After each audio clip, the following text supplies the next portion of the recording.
संजीव कुमार बॉलीवुड के एक जाने माने अभिनेता जो बड़ी गहराई के साथ पुराने किरदारों को निभाने के लिए जाने जाते थे। भले ही फिल्मी दुनिया में उन्होंने अपार सफलता हासिल की हो, लेकिन उनके निजी जीवन में दुख रहे क्योंकि उन्होंने कभी शादी नहीं की। इसके पीछे एक बड़ा ही अनोखा किस्सा भी है। ये बात शोले फिल्म की शूटिंग के दौरान की है, जब संजीव कुमार ने अभिनेत्री हेमा मालिनी को प्रपोज किया, लेकिन हेमा मालिनी ने उसे ठुकरा दिया, जिसके कारण उन्हें जीवन भर अकेले ही रहना पड़ा। इतना ही नहीं, संजीव कुमार ने खुद ही अपनी जल्दी मृत्यु की भविष्यवाणी तक कर डाली थी। उन्होंने कहा था कि वे अपने परिवार के दूसरे पुरुषों की तरह 50 साल से ज्यादा नहीं जी पाएंगे। दुखद यह है कि ये तब सच साबित हुआ जब 1985 में दिल का दौरा पड़ने से 47 साल की उम्र में उनका निधन हो गया और वे अपने पीछे एक सिनेमाई विरासत छोड़ गए। 9 जुलाई 1938 को गुजरात के सूरत में जन्मे संजीव कुमार का असली नाम हरिहर जेठालाल जरीवाला था। बाद में वे अपने परिवार के साथ मुंबई चले गए। उनके शुरुआती सालों में अभिनय के प्रति जुनून था, जिसके कारण उन्होंने फिल्म स्कूल में दाखिला लिया। गुजराती, हिंदी और अंग्रेजी सहित कई भाषाओं में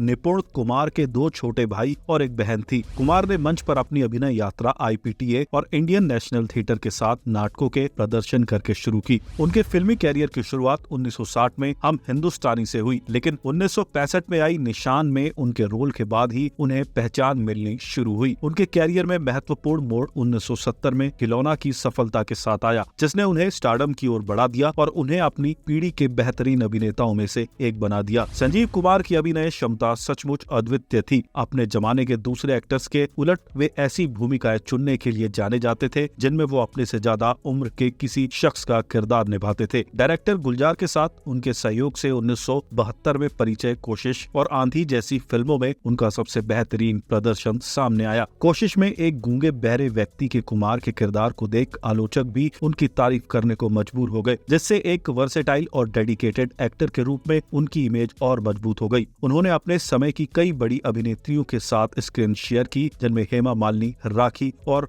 मौसमी चटर्जी शामिल है। उम्रदराज और युवा दोनों किरदारों की बड़ी ही सहजता से निभाने की संजीव कुमार की क्षमता उनके कैरियर की एक निर्णायक विशेषता बन गई। संजीव कुमार का निजी जीवन अक्सर उनकी फिल्मी भूमिकाओं की तरह ही नाटकीय था। सबसे दिलचस्प था बॉलीवुड की ड्रीम गर्ल हेमा मालिनी के लिए उनका एक तरफा प्यार। शोले की शूटिंग के दौरान संजीव कुमार ने कथित तौर पर मालिनी के सामने शादी का प्रस्ताव रखा, इस बात से अनजान कि वे पहले से ही उसी फिल्म के एक और स्टार धर्मेंद्र को डेट कर रही थी, लेकिन हेमा मालिनी ने उनका प्रपोजल ठुकरा दिया, जिससे उनका दिल टूट गया। इसके बाद संजीव कुमार ने जीवन भर शादी नहीं करने का फैसला किया। हेमा मालिनी के साथ उनकी अधूरी प्रेम कहानी बहुत अटकलों का विषय बन गई। हालांकि कुमार ने खुद सार्वजनिक रूप से शायद ही कभी इस पर चर्चा की हो।